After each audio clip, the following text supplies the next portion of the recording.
Tila trending ngayon sa social media ang kumakalat na larawan ni Bea Alonzo at Vincent Co. Kung saan ay may naganap daw na kasalan umano sa dalawang ito.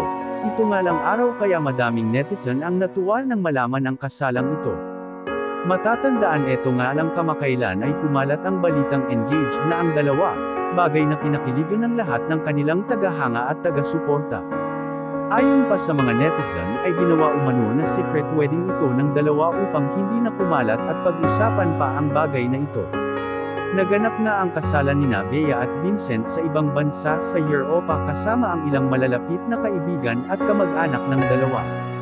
Dagdag pa ni Bea na masayang-masaya ito dahil hindi niya lubos akalain na mangyayari ito sa kanya, ang magmahal muli at bumuo ng kanyang sariling pamilya.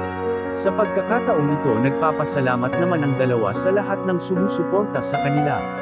Samantala maraming netizen, mga kaibigan, pamilya at taga-suporta ni Bea at Vincent ang halo-halong emosyon at saya, dahil sa wakas ay natupad na raw ang matagal na nilang hinihiling.